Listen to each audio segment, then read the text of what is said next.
All right. So, How you doing? John. All right. So I'm really excited. I think there's a lot of big stuff to talk about. Yeah. So last time we were talking about, if you get a business going, what's the one thing you need to get a business going, John? A wise man told me this one time. You need somebody who's giving you need cash flow. You need cash flow, and that's a big part of everything. And no matter what they say on TV and Shark Tank and like everybody's an entrepreneur and like this and that, like I almost feel like it's harder to be an entrepreneur now just because the competition's so hard. Like I feel like if you knew what we knew, the type of things we knew like 100 years ago, and I'm not even talking about the internet stuff. I'm just talking about the mental like just ways to go against the grain, look for the opportunities. This is the thinking of today, to go, like to start a business, be an entrepreneur, do stuff that no one else is doing and just build your own business. But the problem is like everybody, that mindset is out there. And like maybe 100 years ago, it wasn't. And, cause there's just tons of books and everybody has access to information.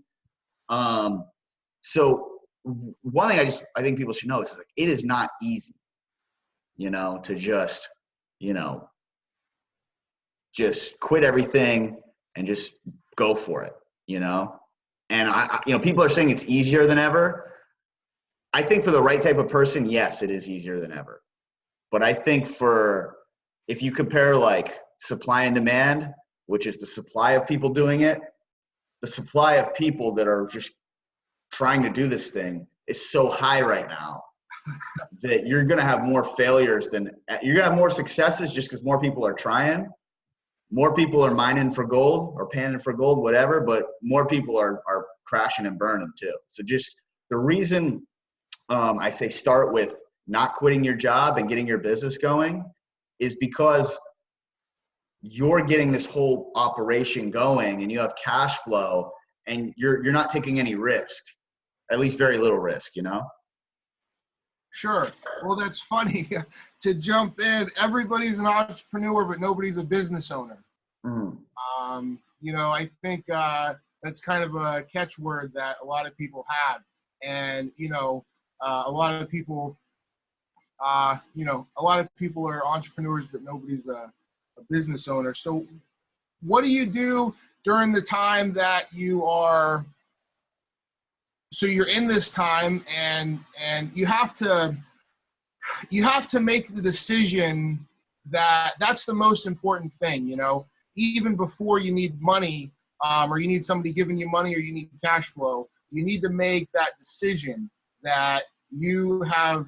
And it's a really pivotal decision that every entrepreneur goes through, but so let's assume that you've made the decision and you're 100% committed to this and you're willing to spend your time on it.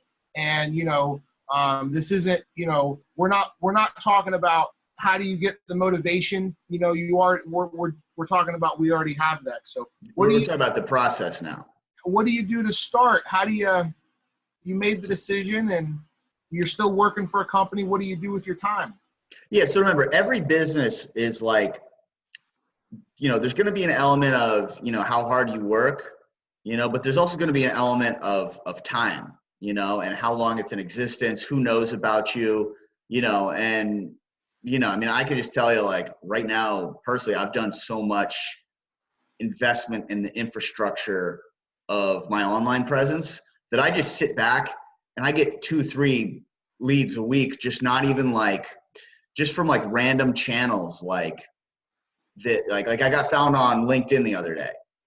And, that's not even something I am promoting myself on very actively, but somebody just found me on there, So some of the things and that's just like, doesn't matter how hard I worked 2 years ago, I couldn't have made that happen. That's just being out there in their economy of people looking in. So the reason I say get this going while you still have a job is you want to get those roots, those seeds planted, because they start to grow. And it's nice to have a little cash flow while they're, you know, while it's still spring and the harvest hasn't come in yet. Sure. So when they're working at this other company and they still have their job, they haven't quit their job, you're saying that you need to get yourself out there. How do you go about getting yourself out there? Well, there's all sorts of things. I mean, obviously, one of the things is, you know, every social media profile out there, just get them all going. Like at the very minimum, if you're not putting any budget into it yet, before you commit to one, you know, start a Facebook account, start a website, start an Instagram, start a Twitter, start a LinkedIn, right? Start it all. And then, you know, and then start looking at that data. And that's just like 5 of them. There's like literally there's dozens and dozens you should get going. And that literally anybody can get that going. No investment, whatever, right? And whatever one you end up picking, remember your main lead gen channel is, for most people, their main lead gen channel becomes like 90% of all their leads. So at some point you're going to commit to one, right? And you're going to put all your focus into one. But for a while, you just want to wait and you get, the thing about everything today is you get data on everything. You get numbers on everything. So I can see, like, I start all these things, Facebook, Instagram, LinkedIn. I'm like, okay, Facebook, I'm getting 10 views a week. Instagram, I'm getting 7 views a week. This is like doing nothing, right?